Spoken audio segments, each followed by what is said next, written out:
নমস্কার, good morning. এক ফোনে বাংলা নিয়ে আপনাদের সাথে রয়েছে আমি প্রিয়াঙ্কা। এবার ভবানীপুরের স্লোগান উন্নয়ন ঘরে ঘরে, ঘরের মেয়ে ভবানীপুরে। প্রতিপক্ষের প্রচারে গুরুত্ব নয়, ডোর টু ডোর প্রচারে জোর।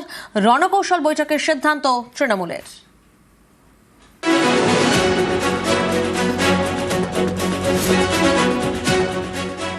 আমি দাঁড়াচ্ছি আমাদের পার্টির পক্ষ থেকে।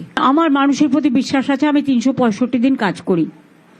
দুর্গা পুজো থেকে শুরু করে, কালী পুজো থেকে শুরু করে, গুরুদ্বারা থেকে শুরু করে, মানস্তম্ভ থেকে শুরু করে, ঈদ থেকে শুরু করে, আমি সব কটা দায়িত্ব এবং দায়বদ্ধতা সারা বছর 365 দিন ধরে পালন করি।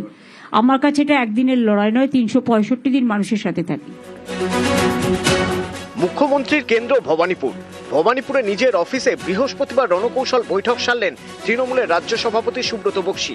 বৈঠকে ছিলেন সহ সভাপতি জয়প্রকাশ মজুমদার, ফিরহাদ হাকিম এবং ভবানীপুরের একাধিক কাউন্সিলররা। তৃণমূল নেত্রীর নির্বাচনী কেন্দ্রে কিভাবে প্রচারে ঝড় তুলতে হবে সেটাই ছকে ফেলা হয়েছে এই বৈঠকে। ঠিক হয়েছে নয়া স্লোগান। এবার ভবানীপুরে তৃণমূলের স্লোগান উন্নয়ন ঘরে ঘরে, ঘরের মেয়ে ভবানীপুরে। উন্নয়ন ঘরে ঘরে, ঘরের মেয়ে ভবানীপুরে, এটাই মূল উদ্দেশ্য আমাদের। তৃণমূলের দুর্গ ভবানীপুর, সেখানে জোর দেওয়া হচ্ছে ডোর টু ডোর প্রচারে। এদিনের বৈঠকে সিদ্ধান্ত নেওয়া হয়েছে ভবানীপুরের প্রতিটি বহুতলে এবং বাড়ি বাড়ি গিয়ে প্রচার করা হবে। প্রয়োজনে একই বাড়িতে একাধিকবার যেতে হবে। মমতা বন্দ্যোপাধ্যায় একাধিক সভা এবং মিছিল করবেন। 2021 সালে শোভনদেব চট্টোপাধ্যায়কে ভবানীপুর থেকে প্রার্থী করে তৃণমূল 28,719 ভোটে তিনি হারিয়ে দেন বিজেপির রুদ্রনীল ঘোষকে। 21-এ মমতা বন্দ্যোপাধ্যায় লড়েন নন্দীগ্রাম থেকে। সেখানে বিজেপির টিকিটে যেতেন শুভেন্দু অধিকারী। উত্তর 24 পরগনার খড়দা বিধানসভা থেকে যেতেন কাজল সিনহা। কয়েকদিন পরেই তাঁর মৃত্যু হয়। উপনির্বাচনে খড়দা থেকে প্রার্থী করা হয় শোভনদেব চট্টোপাধ্যায়কে। আর ভবানীপুরে উপনির্বাচনে লড়েন মমতা বন্দ্যোপাধ্যায়। বিজেপি প্রার্থী প্রিয়াঙ্কা টিব্রেওয়ালকে হারান। 21-এ মমতা জেতেন 58,835 ভোটে। 24-এর লোকসভা ভোটে ভবানীপুরে তৃণমূল লিড নেয় 8,297 ভোটের। 28শে ফেব্রুয়ারি কমিশনের প্রথম ভোটার তালিকা অনুযায়ী ভবানীপুর কেন্দ্র থেকে বাদ গিয়েছে 47,129 জন ভোটারের নাম।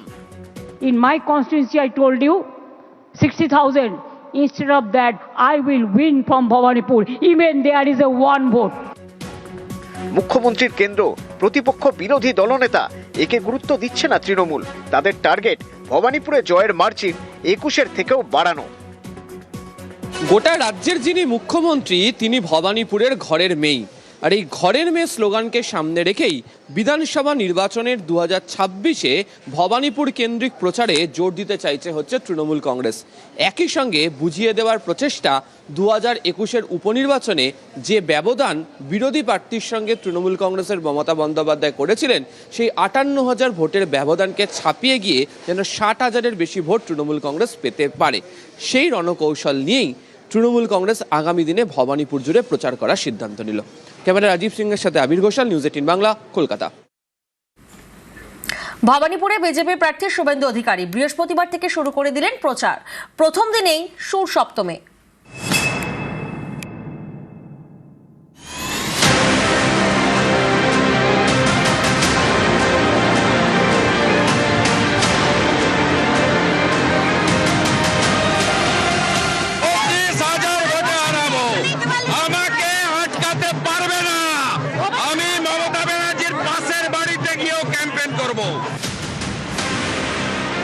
হেভিওয়েট কেন্দ্র ভবানীপুর, মমতা বন্দ্যোপাধ্যায়ের কেন্দ্র। এই ভবানীপুরে এবার বিজেপির বাজি শুভেন্দু অধিকারী।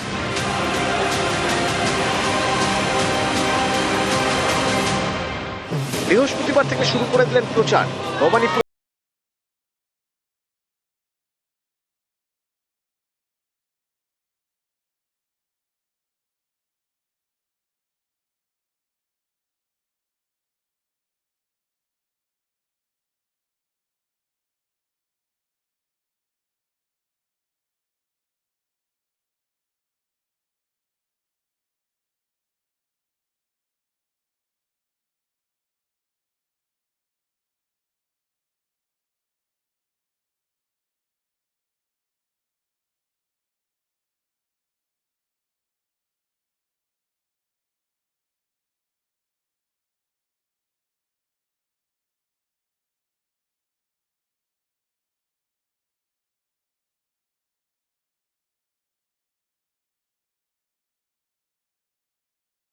জনসংযোগ।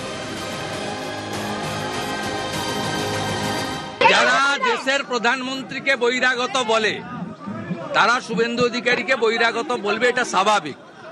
আমার বাড়ির লোক স্বাধীনতা সংগ্রামী ছিলেন, ব্রিটিশের জেলে ছিলেন, লেট বিপিন অধিকারী। তা আমার সার্টিফিকেট এই ছিন্নমূল তোলামূলকে দিতে হবে না। হাঁটতে হাঁটতে এদিন ভবানীপুর থানাতেও যান শুভেন্দু অধিকারী।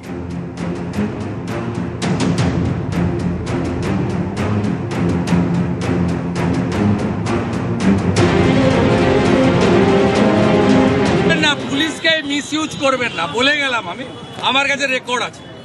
প্রেমজিৎ বিশ্বাসকে বলে গেলাম তৃণমূলের কথাই করবেন না। আর আমি ক্যান্ডিডেট ফ্রি মুভ করব, যেখানে অবস্ট্রাকশন করবেন গাড়ি ঘুরিয়ে।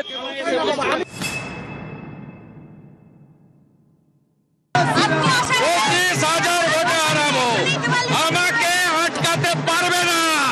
আমি মমতা ব্যানার্জির পাশের বাড়িতে গিয়েও ক্যাম্পেইন করব, আমাকে কোনো বাড়ি বাদ থাকবে না। আমি প্রথম দিন যা পেয়ে গেছি, দেখুন ভোটার গণদেবতার প্রথম দিনই আমি আশীর্বাদ পেয়ে গেছি। দাদা, আপনি এমন কোনো ইম্পর্টেন্ট লোক নয় যে আপনাকে কেউ বাধা দেবে। গণতান্ত্রিক উপায়ে যে যে দল যে যে জায়গায় আছেন তারা থাকুন, তারা নিজেদের কাজ করুন, আমরা আমাদের কাজ করব। মানুষ শেষ কথা বলবে, সবার উপরে মানুষ সত্য, তাহার উপরে নাই। এবং আপনাকে বলি, উন্নয়ন ঘরে ঘরে, ঘরের মেয়ে ভবানীপুর। নিউজ 18 বাংলা। পাহাড়ে 3 আসনের প্রার্থী বদলে দিল বিজেপি। টিকিট পেলেন না দার্জিলিংয়ের দুবারের বিধায়ক নীরজ জিম্বা। টিকিট দেওয়া হলো গোর্খা জনমুক্তি মোর্চার নেতাকে। কার্শিয়াং এবং কালিম্পংয়েও পদ্মপ্রার্থী বদল। পুরুলিয়ায় কর্মীদের মন জয়ের চেষ্টা। জয়পুর কেন্দ্রে কর্মী নেতা অজিত মাহাতোর ছেলেকে সমর্থন বিজেপির।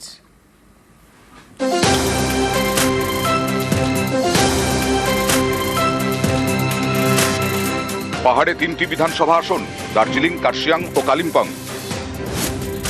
এই 3 কেন্দ্রেই প্রার্থী বদলে দিল বিজেপি। দার্জিলিং এর দুবারের বিধায়ক নীরজ জিম্বা, জিএনএলএফ এর নেতা, এবার তাঁকে টিকিট দেয়নি বিজেপি। দার্জিলিং এ বিজেপির টিকিটে লড়বেন নমন রায়, যিনি গোর্খা জনমুক্তি মোর্চার নেতা। राजनीति में कभी 2 कदम आगे 3 कदम पीछे लेना पड़ता है, क्योंकि हमारा एमएलए के ऊपर तो इलेक्टोरल अलायंस नहीं है, हमारा तो बीजेपी के साथ मुद्दा के ऊपर अलायंस है। तो 2 बार मेरे को तो टिकट दिया था, 2 बार जनता ने भी मेरे को विजय तुलाया था।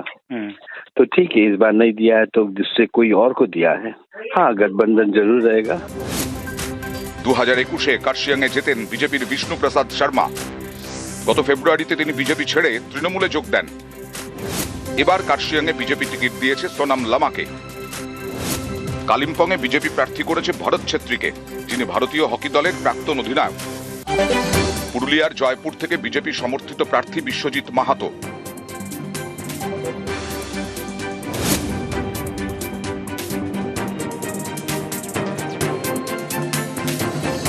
পুরুলিয়ায় প্রায় 23% কুর্মী ভোট। এই কুর্মীদের মন পেতে তাদের নেতা অজিত মাহাতোর ছেলে বিশ্বজিৎ মাহাতোকে সমর্থন করছে বিজেপি। বিশ্বজিৎ দাঁড়িয়েছেন জয়পুর কেন্দ্র থেকে। বিশ্বজিৎ মাহাতোর নানা মন্তব্যে বিতর্ক হয়েছে। অনেকের মতে এই কারণেই বিজেপি সরাসরি তাদের টিকিট না দিয়ে সমর্থন জানাচ্ছে। আমি মানুষের জন্য কাজ করতে চাই, আমাকে সুযোগ করে দিয়েছে, ওই জন্য বিজেপি পার্টিকে অশেষ ধন্যবাদ। এটা দেশের সব থেকে বড় পার্টি, স্বাভাবিক এটা কাজে লাগবে। আমার জয়পুর বিধানসভায় আজ পর্যন্ত যেটা হয়নি, আমি সেই রেকর্ড ভোটে জিতবো। এদিনের প্রকাশিত তালিকায় একাধিক হেভিওয়েট প্রার্থী রয়েছেন, যেমন মানিকতলায় বিজেপি প্রার্থী তাপস রায়। কোনো লড়াই কঠিনও নয়, সহজও নয়, লড়াই। এটা 14th ইলেকশন হবে আমার, সুতরাং মানুষের কাছে যাব সরকারের ব্যর্থতাকে নিয়ে। নোয়াপাড়ায় বিজেপি প্রার্থী অর্জুন সিং। তৃণমূল পার্টিটাই চলছে গুন্ডা আর পুলিশের ভরসা। নোয়াপাড়া মানুষ এইসব ধরনের লোককে পছন্দ করে না।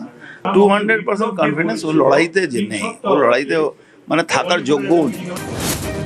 সোনারপুর দক্ষিণে রূপা গঙ্গোপাধ্যায়। সোনারপুরে মানুষ আমাকে আন্দোলনেও দেখেছে। সোনারপুরে মানুষ, সোনারপুর মানে উত্তর দক্ষিণ বারুইপুর সব জায়গায় আমাকে মানুষ আন্দোলনে দেখেছে। সবাই খুব খুশি। আমার ধারণা আজকে যা পরিস্থিতি, তাতে মানুষ শুধু ভারতীয় জনতা পার্টিকেই চাইছে। কোচবিহারের মাথাভাঙায় নিশীথ প্রামাণিক, এগড়ায় দিব্যেন্দু অধিকারী। তরুণীতির বিরুদ্ধে আমার লড়াই না, লড়াই তৃণমূল কংগ্রেসের বিরুদ্ধে। আমাদের নেতা নরেন্দ্র মোদীর নেতৃত্বে ডবল ইঞ্জিন সরকার গড়ার লক্ষ্যে দল আমাকে মনে করেছে। আমি সকলের কাছে আবেদন রাখবো, সবাই পদ্মে ভোট দেয়। হিরণ চট্টোপাধ্যায়কে এবার খড়গপুর সদরে টিকিট দেয়নি বিজেপি, দিয়েছে দিলীপ ঘোষকে। হিরণকে টিকিট দেওয়া হয়েছে হাওড়ার শ্যামপুরে। আমি কোথা থেকে দাঁড়াচ্ছি সেটা আমার কাছে গুরুত্বপূর্ণ নয়। 4 মে 2026 পশ্চিমবঙ্গে ভারতীয় জনতা পার্টির সরকার হবে, নরেন্দ্র মোদীজির সুশাসন প্রতিষ্ঠিত হবে।